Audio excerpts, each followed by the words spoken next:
June 26 ലോക ലഹരി വിരുദ്ധ ദിനം. എന്താണ് ലഹരി?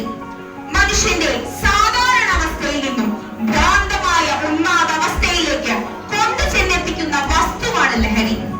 മദ്യത്തിന്റെയും മയക്കുമരുന്നിന്റെയും കഞ്ചാവിന്റെയും രൂപത്തിൽ യുവതലമുറയെ വലവീശി പിടിക്കുന്ന കരാളഹസ്തമാണ് ലഹരി. ഇത്തരം ലഹരി വസ്തുക്കൾ നമ്മെ നാം അല്ലാതാക്കി മാറ്റുന്നു. പത്രങ്ങളിലൂടെയും മറ്റു മാധ്യമങ്ങളിലൂടെയും നാം നിത്യേന അറിയുന്ന കൊലപാതകങ്ങളും പീഡനങ്ങളും ബലാത്സംഗങ്ങളും. എന്തിന് 2 വർഷങ്ങൾക്ക് മുമ്പ് നടന്ന നരബലി എന്ന അതിക്രൂര കൊലപാതകത്തിന് പിന്നിലും ലഹരിയുടെ ഉപയോഗം നാം കണ്ടെത്തിയിട്ടുണ്ട്.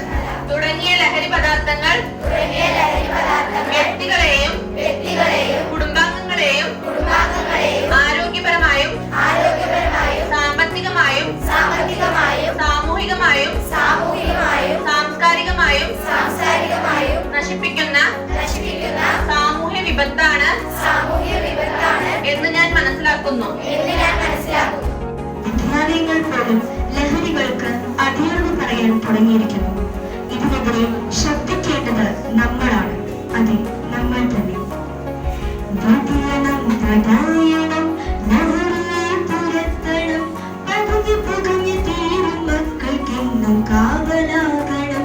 വ്യതിയാനം തടയണം, ലഹരിയെ തുരത്തണം, പതുങ്ങി തീരും മക്കൾക്കെന്നും കാവലാകണം. നമ്മുടെ ഉള്ളിൽ വേണ്ട ലഹരി എന്താണ്? പോസിറ്റീവ് ലഹരിയാണ്. നമ്മുടെ എല്ലാവർക്കും നമ്മുടെ ഇടയിലുള്ള ലഹരികൾ 2 തരമാണ്: നെഗറ്റീവ് ലഹരി, പോസിറ്റീവ് ലഹരി. പക്ഷെ ഇതിൽ നമ്മൾ എടുക്കേണ്ട ലഹരി എന്താണ്? പോസിറ്റീവ് ലഹരി. എന്തൊക്കെയായിരിക്കും പോസിറ്റീവ് ലഹരി? വായന. അതിലേക്ക് കാൽ വഴുതി വീഴാതിരിക്കാൻ ദൃഢപ്രതിജ്ഞ നമുക്കുള്ളിലാണ് എടുക്കേണ്ടത്.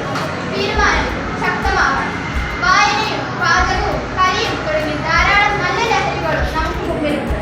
ഇത്തരം ചീത്ത ലഹരികളിലേക്ക് ഭാവിയിൽ ഞാൻ തിരിഞ്ഞു നോക്കില്ല എന്ന് ഉറപ്പിച്ച് ഏതെങ്കിലും നല്ല ലഹരിയുടെ ആത്മസുഹൃത്തായി മാറുമെന്ന് തീരുമാനിച്ച്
ശിരസ്സുയർത്തി പറയുക ലഹരിക്കടിപ്പിടിൽ ഒരു നാളും നാം. ശിരസ്സുയർത്തി പറയുക ലഹരിക്കടിപ്പിടിൽ ഒരു നാളും നാം.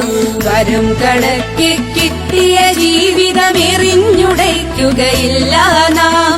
വരം കണക്കി കിട്ടിയ ജീവിതം എറിഞ്ഞുടയ്ക്കുകയില്ല നാം. ശിരസ്സുയർത്തി ശിരസ്സുയർത്തി ശിരസ്സുയർത്തി